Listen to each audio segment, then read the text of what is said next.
Hi everyone. Okay, coming soon to a theatre near you. I haven't seen it yet myself, but we've got the 8th Tom Cruise Mission Impossible film, Dead Reckoning, and it's already been widely publicised that the film will feature an impressive stunt sequence involving Tom Cruise and a biplane. So in today's video, I am going to talk about biplanes in the movie and celebrate some of the best ones. So biplanes, 2 wings. So that means I will not be able to talk about single wing aircraft.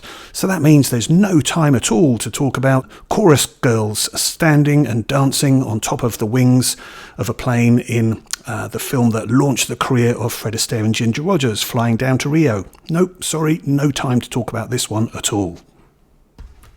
Okay, but when it comes to talking about biplanes, what better place to start than with the Academy Awards and the very first movie that was to win the Best Picture Oscar, and that was Wings in 1927. Directed by William A. Wellman, and this one told the story of World War I pilots who were in love with the same woman. Fantastic film this, with fantastic aerial sequences. The great Howard Hughes didn't want to be outdone by Wings, and so he tried to go one better by making Hell's Angels. And Howard Hughes, yeah, he's featured in a few movies. You may remember Martin Scorsese making a film about Howard Hughes in The Aviator. Lots of other movies with a World War theme that featured biplanes, and those include The Red Baron, Don Richthofen and Brown, and then also this one, Aces High, directed by Jack Gold and starring Malcolm McDowell.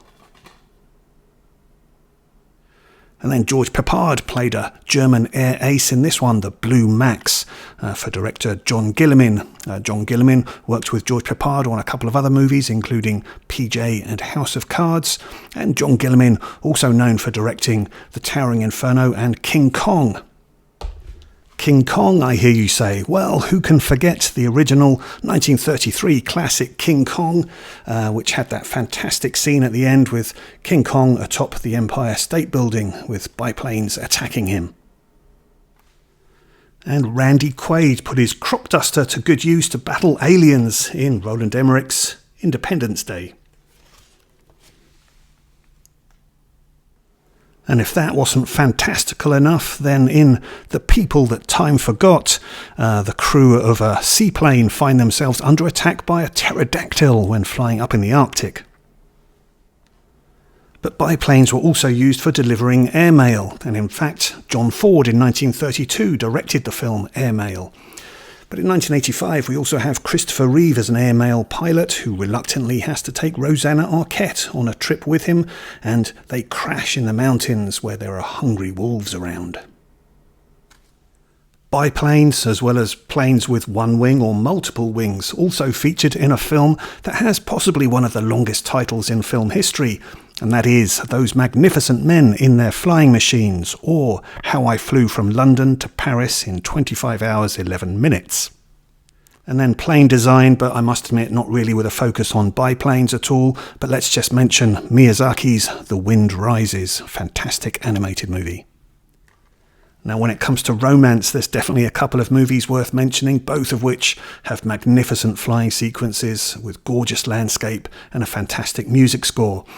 So we have Out of Africa from 1985, which is directed by Sidney Pollack, with Meryl Streep playing Karen Blixen, the woman who had a farm in Africa, and Dennis Finch Hatton being played by Robert Redford. Beautiful scene where he takes her up in the air and they fly over the African plains with a music score by the great John Barry.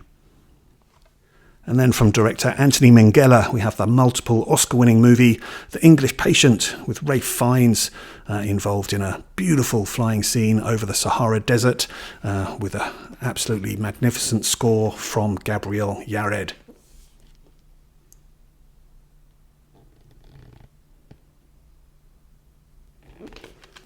And of course, if we're going to talk about action-adventure movies, then we have to start with Indiana Jones in Raiders of the Lost Ark. And who can forget that brilliant opening scene where Indy is shouting, "Start the engines!" as he's running away from all the tribesmen, having survived all the rolling boulders and poison darts and spears being thrown at him.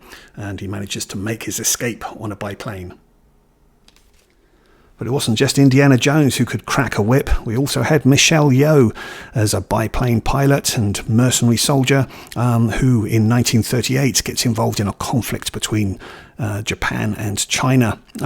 Not too much biplane action in this one, but Michelle Yeoh is absolutely incredible. And Tom Selleck may have missed out on the role of Indiana Jones, but he got to put on a brown leather jacket himself and get involved in some action and adventure, including flying a biplane, and that was in Brian G. Hutton's High Road to China.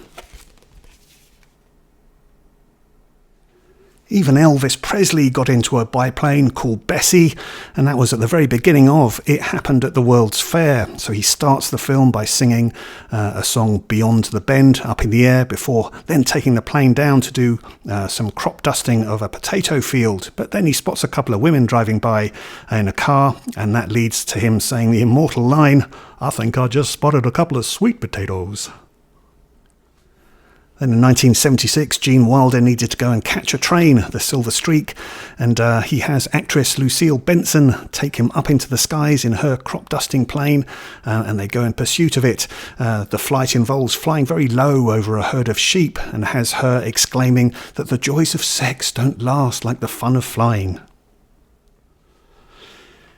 In The Stuntman from 1980, directed by Richard Rush, this is a film that has Steve Railsback, the actor known from Life Force, stumbling onto a film set for a war movie, and he ends up replacing a dead stuntman there and working for a megalomaniac director who's played by Peter O'Toole. This film involves a low-flying flight sequence over the Hotel del Coronado, which is in California. Hotel del Coronado is a famous hotel known for being the place where novelist Frank Baum wrote a certain movie that ended up being a bit of Hollywood magic, and that was The Wizard of Oz. In the 1973 thriller directed by Don Siegel, Charlie Varick, we have Walter Matthau playing a small-town crook who steals money from the mob and then finds himself being hunted down by a mafia hitman played by the recently passed Joe Don Baker. Now, in this movie, Walter Matthau's biplane doesn't quite even get off the ground at the end. A really exhilarating climax that has him meeting up with John Vernon's villainous character, and then as he tries to make his exit in his biplane, he is chased down by Joe Don Baker in his car, and they end up racing around a scrapyard, bashing into each other. Really exciting climax. H.B. Halicki was a maverick stuntman and showman who was best known for doing this movie, Gone in 60 Seconds, which features an absolutely crazy car chase, lots of car carnage in it. But no, this isn't the movie I'm going to talk about. It's actually his follow-up movie to this called The Junkman in 1982. H.B. Halicki, he was able to film entirely on his own property. He had acres of properties and ranches, and this film, The Junkman, features an absolutely incredible scene involving a car chase and a biplane, and actually H.B. Halicki doing a car jump over the top of a biplane as it goes underneath. Now, in filming this sequence, they actually got it wrong the first time, and there was impact between the plane and the windshield of the car, and the plane crashed. But yeah, incredible moment. And talking of showmanship, the Douglas Sirk melodrama The Tarnished Angels has the cast reunited from Written on the Wind, that being Robert Stack, Rock Hudson and Dorothy Malone. And in this film they're playing a trio of flying circus performers, Dorothy Malone jumping from parachutes from the wings of a plane. Not too much biplane action in this one, but a great melodrama. And then director John Farrow also did a movie that involved a bit of wing walking action, and that was a film, haven't seen it yet, and that is Blaze of Noon from 1947. Okay, and before we get into my final two movies that celebrate the use of a biplane, let's talk about probably the most iconic use of a biplane, and that is in Alfred Hitchcock's North by Northwest. Who can forget this incredible scene that has Cary Grant being chased down by a crop duster? But now on to my two favourite movies that involve the use of biplanes, and first up we have this one from 1975, The Great Waldo Pepper, directed by George Roy Hill, the director of The Sting and Butch Cassidy and the Sundance Kid, and starring Robert Redford, along with Bo Svensson, Susan Sarandon and Margot Kidder. Absolutely fantastic one, this, that tells the story of a World War I fighter ace who survives the war and then becomes a stunt pilot, as does Bo Svensson, and they both get involved in doing increasingly more dangerous stunts. But yeah, it's a great movie. Some really great stunt work in this one. Yeah, fantastic film. But absolutely, when it comes to my favourite movie that involves the use of a biplane and incredible stunt work as well, and it's this one from 1978. It is Capricorn 1, directed by Peter Hyams, the director of Outland. And now this is a really fun conspiracy thriller about faked moon landings. So we have 3 astronauts played by James Brolin, Sam Waterston and O.J. Simpson, who are just about to launch in their rocket, but they're whisked away secretly so that they can supposedly film some faked moon landings. But yeah, they manage to escape, and Elliot Gould, as a journalist, manages to latch on to what's going on, and then he goes to try and track them down and save them before they're assassinated. Really exciting stuff, and an incredible ending to this movie. So at the end we have Elliot Gould getting the help of a crop duster played by Telly Savalas, who takes to the skies with constantly shouting, "Get your goddamn head down!"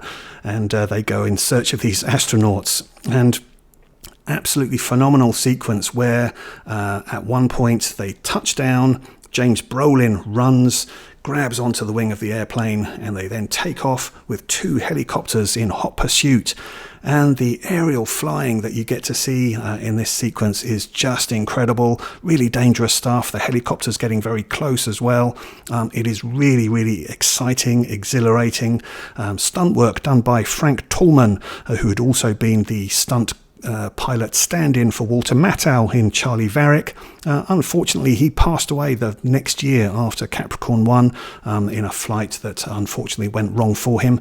But yeah, so let's pay homage to him by recognising just how brilliant Capricorn 1 is, and I think it's quite fitting as well to recognise a movie that has such great stunt work when obviously this Mission Impossible Dead Reckoning is meant to celebrate great stunt work as well from Tom Cruise. Okay, that is it for my rundown of movies involving biplanes. So let me know your thoughts on those, and are you going to go and see Mission Impossible Dead Reckoning? Let me know your thoughts, your comments. Thanks very much for watching. All the best to you. Bye-bye.